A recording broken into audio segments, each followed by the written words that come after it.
안녕하세요. 이사무엘 목사입니다. 매일 성경 묵상 사무엘상 31번째 시간 더욱 두려워하여 라는 제목의 말씀으로 함께 묵상해 보겠습니다.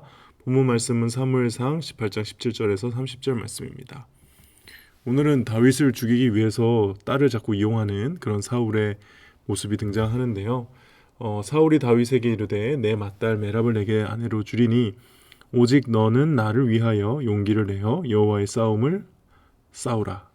그러니까 지금 다윗은 골리앗을 죽인 상황이죠. 그렇기 때문에 골리앗을 죽인 자에게 자신의 사위로 삼겠다고 공언한 마당에 지금 다윗을 그냥 바로 사위를 삼아야 되는데 자꾸 어떤 조건을 달면서 이렇게 결혼을 미루고 있습니다. 그러니까는 딸 메랍을 주겠다. 근데 너는 나를 위해서 여호와의 싸움을 해라. 이게 무슨 여호와의 싸움이에요? 자기의 싸움이죠. 그래서 계속 싸움에 전쟁터에 내보내서 특히 블레셋 사람들의 손에 다윗을 죽이고자 했던 참 간악한 사울의 계략을 알 수 있습니다. 근데 다윗은 순수해요. 다윗이 사울에게 이르되 내가 누구이며 이스라엘 중에 내 친속이나 내 아버지 집이 무엇이기에 내가 왕의 사위가 되리이까. 겸손하게 사울의 사위가 되는 것을 사양하죠. 그리고 골리앗과 싸운 것도 사울의 사위가 되고 싶어서 싸운 게 아니고 그건 그 엘리압이 그런 식으로 비난했는데 그거 아니다. 자신은 정말 하나님을 위해서 싸운 것이었고 그래서 나는 사위 안 돼도 된다. 나는 사위 될 자격이 없다. 겸손하게 사양을 합니다. 근데 그때 그렇게 사양을 했다고 해서 바로 주진 않았을 거예요. 아마 사울의 딸이 이렇게 다른 사람에게 결혼했던 것은 계속해서 다윗이 전쟁에 나가서 승리했을 것이고 그에 따라서 언젠가 이 딸 메랍을 다윗에게 줘야 되는데 사울 입장에서는 아까웠던 거죠. 그래서 무홀라 사람 아드리엘에게 아내로 주게 됩니다. 그래서 블레셋을 통해서 다윗을 죽이는 것을 결국에는 실패하게 되죠. 네, 참 사울이 비겁해요. 근데 메랍의 동생 미갈이 또 다윗을 좋아했대요. 사랑했대요. 그러니까 이 사실을 알고 사울이 그 일을 좋게 여겼다라고 되어 있는데 이거는 다윗을 사위 삼을 생각에 좋게 여긴 게 아니라 블레셋을 통해서 다시 다윗을 죽일 기회가 생겼다는 사실에 좋게 여긴 겁니다. 아직까지 다윗을 죽이는 걸 포기 못한 거죠. 그리고 얘기합니다. 스스로 이르되 내가 딸을 그에게 주어서 그에게 올무가 되게 하고 블레셋 사람의 손으로 그를 치게 하리라. 여기서 올무는 미끼 덫이죠. 그러니까 자신의 딸을 덫처럼 사용한다. 이게 정말 아버지로서 할 짓인가요? 네, 그렇게까지 다윗을 죽이고 싶었던 겁니다. 그리고 다윗에게 말하죠. 내가 오늘 나의 사위가 되라. 근데 아마 다윗의 반응이 뜨뜻미지근했던 것 같아요. 왜냐하면 이미 메랍을 준다 해놓고 다른 사람에게 줬잖아요. 그러니까 이 다윗이 아닙니다 이런 식으로 거절을 하니까 사울이 이제 신하들에게 말해주죠. 너희는 다윗에게 비밀이 말하여 이르기를 보라 왕이 너를 기뻐하시고 모든 신하도 너를 사랑하나니 그런즉 내가 왕의 사위가 되는 것이 가하니라. 그러니까는 다윗에게 사위라고 말해놓고 이제 신하들에게는 바람 잡으라고 이렇게 따로 명령을 하는 거죠. 그러니까 이걸로 봤을 때 이미 다윗은 사위가 될 생각이 없었고 또 사위를 제안해도 그대로 할 거라고 보지 않았던 거죠. 신뢰를 하고 있지 않았습니다. 그리고 사울도 그 사실을 알고 있었죠. 그러니까 사울도 지금 진짜 미갈을 줄 마음이 없는 거예요. 속일 마음만 있는 거죠. 그래서 사울의 신하들이 다윗한테 가서 얘기를 하니까 다윗이 얘기합니다. 왕의 사위 되는 것을 너희는 작은 일로 보느냐. 나는 가난하고 천한 사람이라.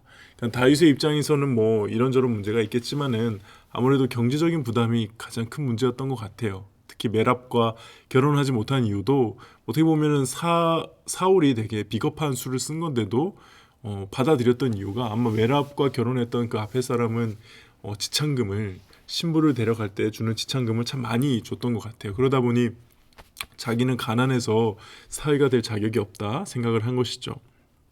그러자 사울이 이때다 싶어서 왕은 아무것도 원하지 않고 왕의 원수의 보복으로 블레셋 사람 포피 100개, 그러니까 블레셋 사람 100명을 죽여오면 된다 이렇게 이야기를 합니다. 무슨 말입니까? 블레셋 사람 100명과 싸우게 하겠다는 거죠. 근데 다윗이 그 말을 듣고 이게 사위 되는 것을 좋게 여겼다는 겁니다. 어쩌면 이 다윗이 사위 되어서 사울과 관계를 회복하려는 것도 있었겠지만 자신이 일단 왕이 된다고 했잖아요. 기름 부음을 받은 상황이고 하나님이 어떻게든 자신을 왕으로 세울 건데 혹시 이렇게 사위가 되는 방법으로 세우는 것이 아닐까 이렇게 생각했을지도 모릅니다. 그래서 이것도 하나님의 뜻일지도 모르겠다 그러고 수긍하고 실제로 블레셋 사람을 죽여왔죠. 포피를 100명이 아니라 200명을 죽이고 가져옵니다.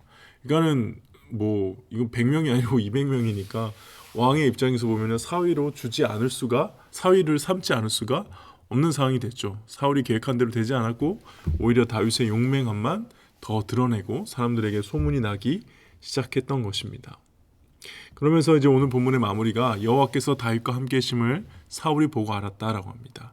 그러니까는 다윗이 사울의 사위가 되었지만은 오히려 영적으로는 사울과 다윗은 더 먼 돌아올 수 없는 강으로 돌아올 수 없는 강을 건넌 것이나 마찬가지로 멀어졌다는 거죠. 왜냐하면 사울이 다윗을 더욱더 두려워하여 평생의 다윗의 대적이 되어버리기 때문에 그렇습니다. 만약에 사울이 그냥 좋게 여겨서 사위로 삼았다면 어쩌면 사울은 뒤에 좀 좋게 마무리하고 왕의 일을 넘겨줄 수 있지도 않았을까, 그런 시나리오도 가능하지 않았을까, 그런 생각도 해봅니다. 왜 사울은 끝까지 이렇게 다윗을 미워하고 시기하고 질투한 것인지 참 안타깝네요. 오늘의 묵상 포인트입니다. 첫 번째, 죄의 본성을 좀 묵상해 보는데요. 죄는 더 깊어진다는 겁니다. 사울이 다윗을 죽이기 위해 집착하는 모습은 우리가 죄에 깊이 빠져서 집착하게 되는 모습을 연상케 하죠.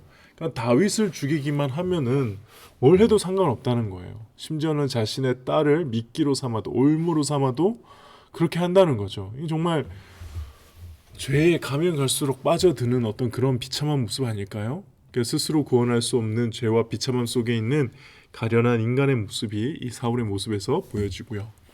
두 번째는 다윗은 그래도 끝까지 사울에게 죄를 짓지 않는다는 거예요. 끝까지 선으로 대한다는 거예요.